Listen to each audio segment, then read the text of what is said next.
regarding Senate Bill 397, specifically House Amendment 2. I can submit a written copy of this to you. If you would, and then thirdly, to accept that leave being granted, that will be accepted by the committee as part of the official record. Thank you, sir. One question before you today, specifically about House Amendment 2, is should the Chicago Mercantile Exchange be allowed to enjoy hundreds of millions of dollars in tax breaks, while the rest of us, the 99%, struggle with a stagnant economy? We've heard some here today highlight the importance of job retention in Illinois, and we share this desire. However, the impact of such a decision must be measured in economically tangible ways. Higher levels of homelessness, increases in the number of those who struggle with food insecurity, and the highest poverty rate in decades. In fact, these factors work together in remarkable synergy with this committee's ultimate decision regarding House Amendment 2. A yes vote would stifle the opportunity, it would weaken our economy, it would endanger our state institutions, and it would hinder the economic recovery of our state. Ending these social injustices is difficult to imagine if you vote yes on this bill.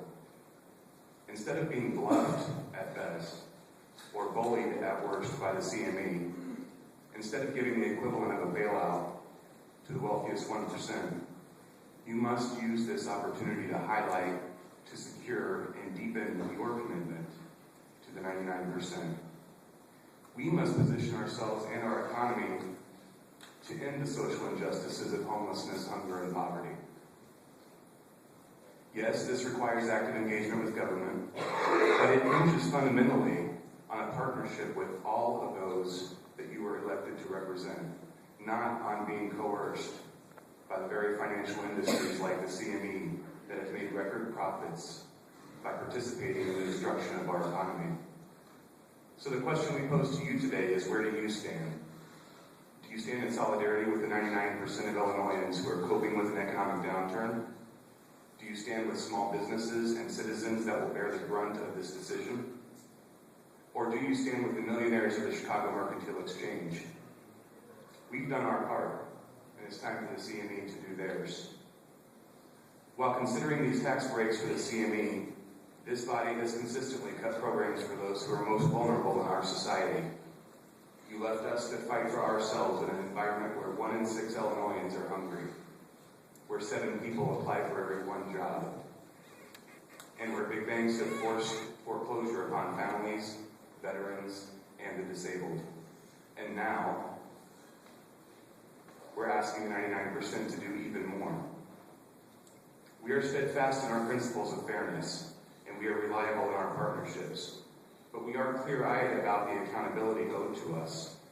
We seek your cooperation to achieve greater prosperity and economic security for the people of Illinois, by the people of Illinois, and for the people of Illinois. We share the committee's vision to create and retain jobs here in our state, and we respect the basic rights that are both fundamental and critical to these goals. However, we cannot stand for millions of dollars in tax breaks for the 1% while the rest of us are struggling. And that is why you must vote no on Amendment 2 of Bill 397. Let these comments remind you of your fiduciary responsibility to the citizens of Illinois. Thank you for your work on this important issue, but I urge you to vote no on Amendment 2. Thank you. Mr. Stevens, could I ask you a couple of questions? Please do. Are there portions of the bill that you're okay with? Because obviously, if that bill didn't pass, we're here breaking it down and taking it apart and figuring out what to put back together. So obviously, you have big concerns over the CME. Could you identify other portions you have concerns about and portions that you might not have concerns about? Sure. This statement was specifically about Amendment 2, but I think that in my own opinion, the EITC is a good start. I think that there's a lot of people that are struggling. I think that bumping up that EITC for those that make around $11,000 per year, that's still below the federal poverty level. So it's not, these are people who really do work.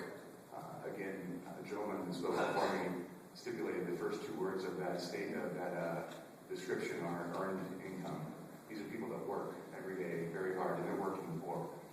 While we say keeping jobs in Illinois, we're not talking about fast food jobs here. We're not talking about working over the department store for minimum wage. These are working poor people that struggle every day and have for quite some time. So I think EITC would be a good start, but I think that there are other angles that could be addressed as well. Anything you'd like to specifically bring up today? Those two are the most important at this time, sir. Okay. Additional questions on the committee?